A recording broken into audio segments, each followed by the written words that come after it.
Bismillahirrahmanirrahim. Baik, saya akan menjelaskan jawaban final tes yang telah saya kerjakan.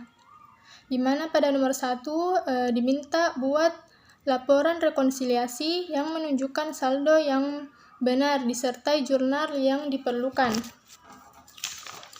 Di mana rekonsiliasi merupakan pembuatan laporan oleh pihak perusahaan mengenai sebab-sebab terjadinya ketidaksesuaian antara saldo kas perusahaan dan saldo kas bank. Ini jawaban saya.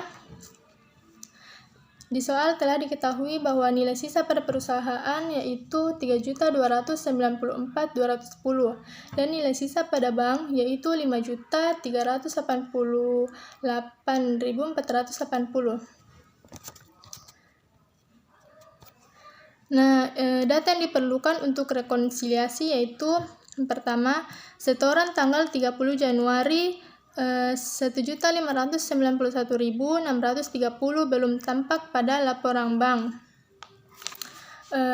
Yang pada bagian ini mempengaruhi bank yang bertambah, di mana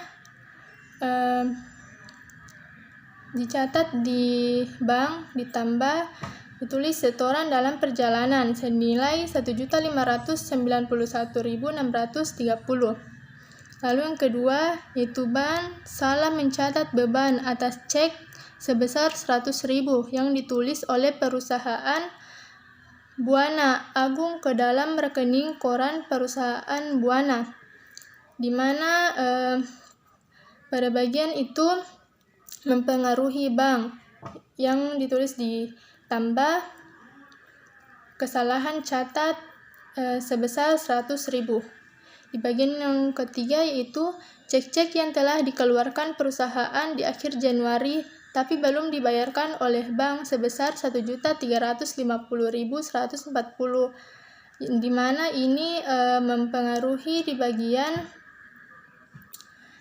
bank yang berarti dikurangi, yang ditulis cek dalam peredaran sebesar 1.350.140.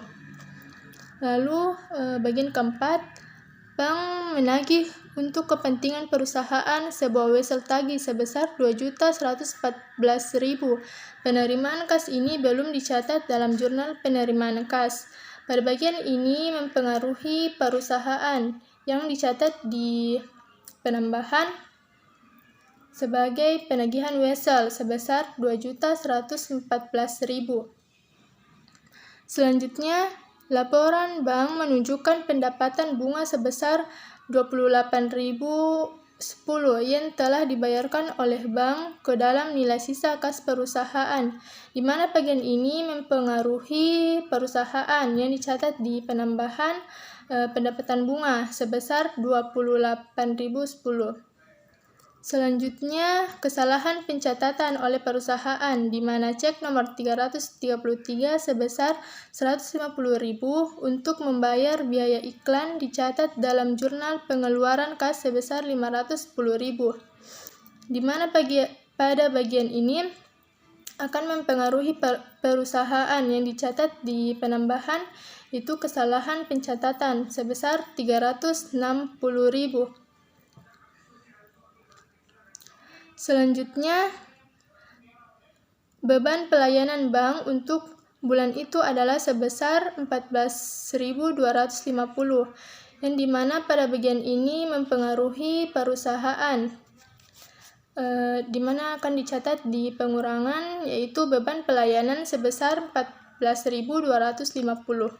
Lalu yang terakhir yaitu laporan bank menunjukkan adanya cek kosong sebesar 52.000 yang diterima dari pelanggan, yang dimana pada bagian ini mempengaruhi perusahaan yang dicatat di bagian pengurangan itu cek kosong sebesar 52.000. Lalu setelah itu kita menjumlah saldo yang benarnya, yaitu dengan cara di bagian kita akan menjumlahkan dulu di bagian perusahaan, yaitu nilai sisa sebesar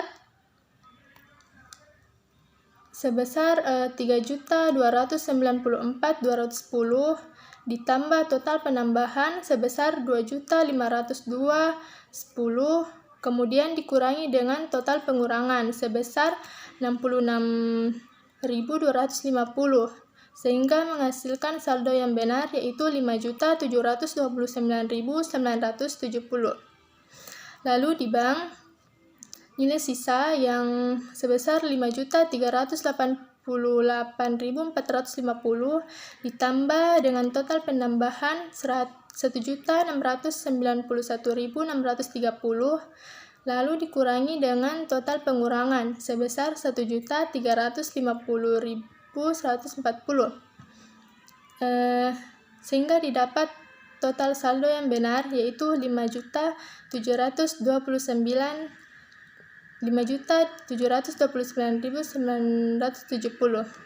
di mana pada bagian ini perusahaan dan bank sudah memiliki saldo yang benar. Kembali ke jurnal yang diperlukan, yaitu pada tanggal 31 Januari jurnalnya kas di debit sebesar 2.114.000 pada piutang wesel dan pendapatan bunga, dengan piutang wesel dikredit sebesar 1.900.000 dan pendapatan bunga dikredit sebesar 214.000. Lalu yang kedua yaitu jurnal pendapatan bunga bank, yaitu kas pada pendapatan bunga, di mana kas di debit sebesar 28.010 dan pendapatan bunga dikredit sebesar 28.010. Lalu jurnal kesalahan pembukuan, yaitu kas pada utang usaha, di mana kas di debit sebesar 360.000 dan utang usaha dikredit sebesar 360.000. Lalu jurnal selanjutnya yaitu pembebanan biaya administrasi, di mana beban macam-macam di debit sebesar 14.250 dan kas di kredit sebesar 14.250. Lalu jurnal selanjutnya yaitu cek kosong, di mana piutang usaha di debit 52.000 dan kas di kredit 52.000. Baik, selanjutnya nomor 3, di mana diminta hitunglah nilai HPP dengan menggunakan sistem periodik metode average dan sistem perpetual metode FIFO untuk data persediaan PT Delson berikut ini. Jadi seperti ini tampilan jawaban saya, di mana saya sudah menggambarkan tabelnya dan saya sudah totalkan. Pertama yaitu sistem periodik metode average, di mana diketahui persediaan awalnya yaitu 200 unit, pembeliannya 1000 unit didapat dari menjumlahkan pembelian di tanggal 10 Maret sampai tanggal 21 Juli.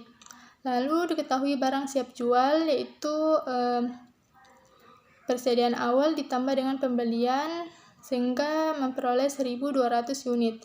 Lalu jika rupiahnya itu sebesar 14.600.000. Lalu penjualannya diketahui 150 unit dan persediaan barang dagang akhirnya yaitu barang siap jual sebesar 1.200 dikurangi dengan penjualan 150 hingga memperoleh persediaan barang dagang akhir 150 unit.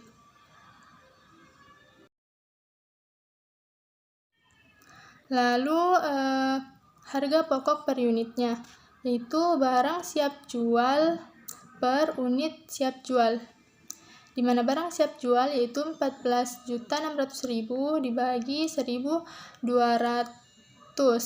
hingga memperoleh 12.166 per unit. Itu merupakan harga pokok per unitnya.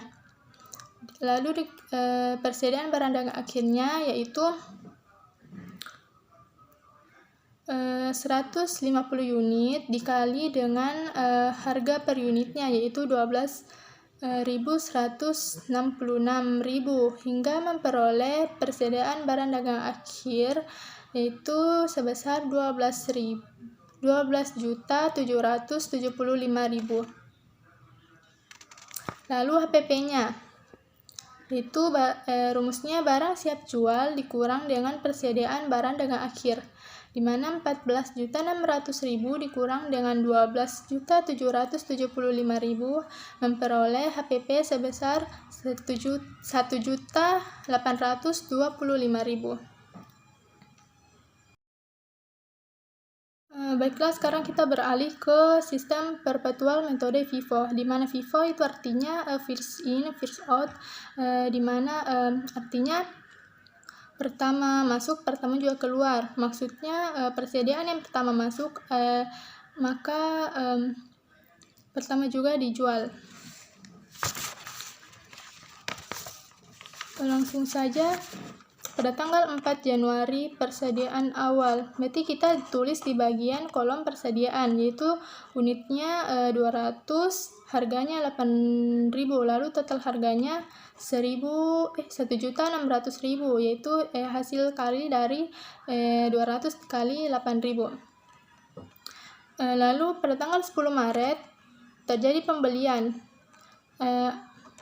lalu kita tulis di kolom pembagian, itu unitnya 400, harganya 10.000 dengan total harga 4 juta.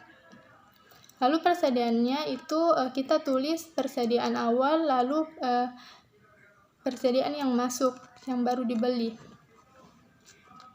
Lalu tanggal 5 April dibeli lagi pembelian sebesar 250 unit dengan harga 15.000 per satuannya dengan total harga 3.750.000. Lalu kita tulis lagi di persediaan, mulai dari persediaan awal hingga yang baru masuk.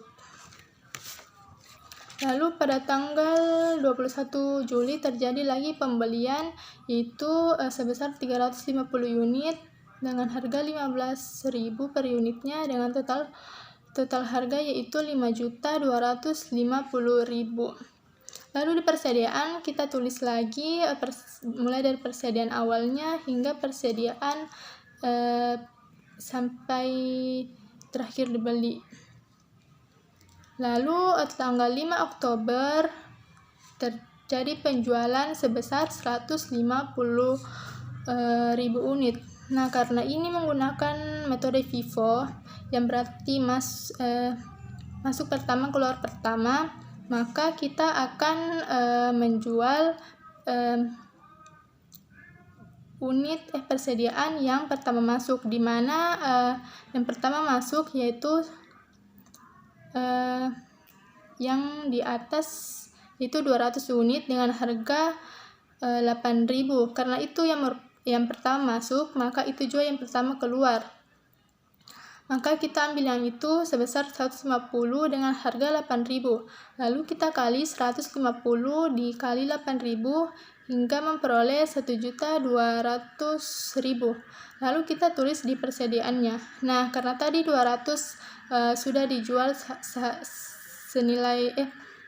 sudah dijual 150 unit. Jadi yang 200 ini sisa 50. Lalu kita tulis persediaan yang tersisa. Lalu kita total di bagian pembelian, harga pokok penjualan dan persediaannya, di mana total unit di pembelian itu sebesar 1.000. Total harga di pembelian sebesar 13 juta. Total unit di HPP sebesar 150 dan total harga HPP yaitu 1.200.000. Lalu total unit di persediaan 1.050 dan total harga di persediaan sebesar 13.400.000. Jadi HPP-nya sesuai di tabel harga pokok penjualan diperoleh HPP 1.200.000.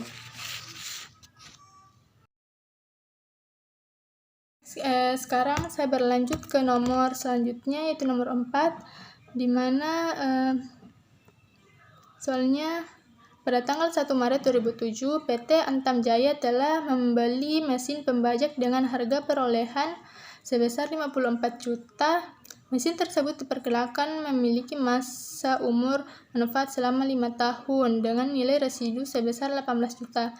Diminta buatlah tabel penyusutan mesin tersebut dengan menggunakan metode garis lurus dan tunjukkan nilai buku mesin di tahun 2009. Baiklah, jadi seperti ini tampilan jawaban saya di mana menggunakan metode garis lurus. Diketahui HP-nya yaitu 54 juta, umur manfaatnya 5 tahun, dan nilai residunya 18 juta.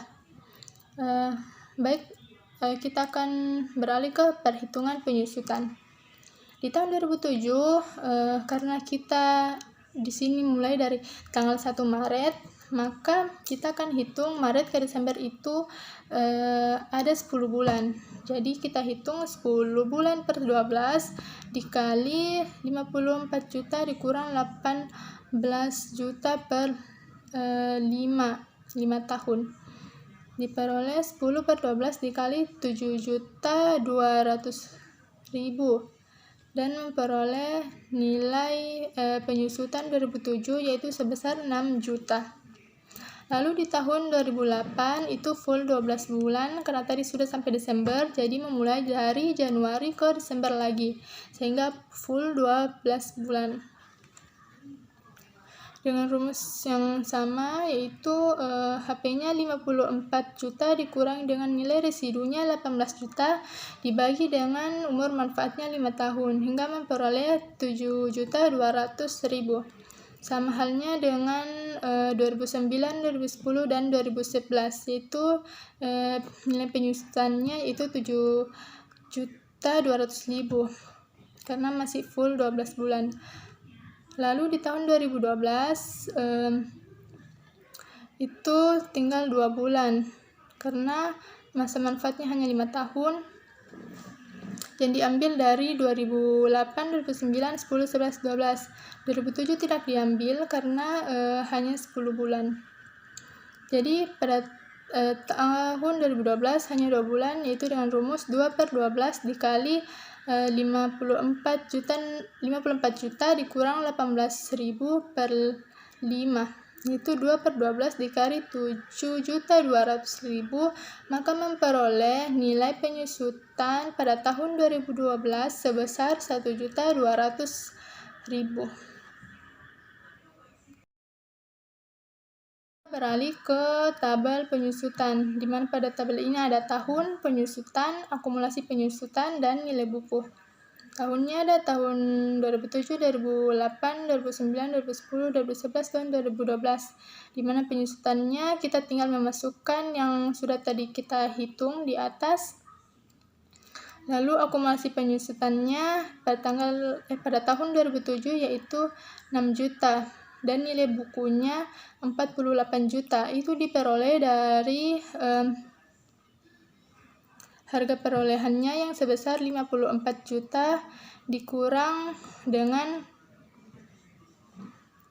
penyusutannya 6 juta sehingga memperoleh 48 juta. Lalu di tahun 2008 akumulasi penyusutannya itu diperoleh dari akumulasi penyusutan tahun 2007 yang 6 juta ditambah dengan penyusutan tahun 2008.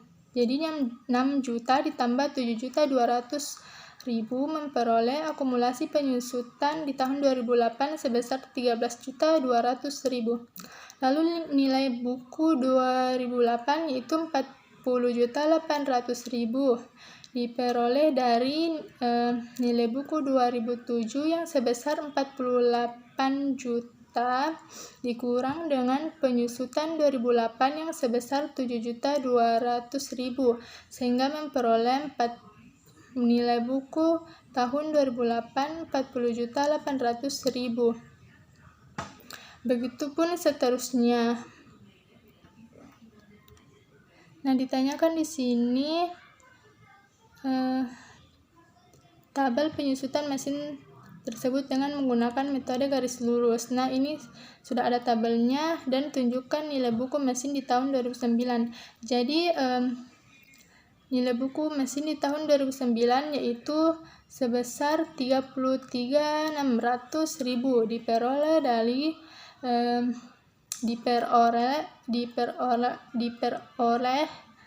diperoleh dari nilai buku tahun 2008 yang senilai 40.800.000 dikurang dengan penyusutan 2009 sebesar 7.200.000. Jadi 40 juta 800.000 dikurangi 7.200.000 memperoleh nilai buku mesin tahun di 2009 yaitu 33.600.000.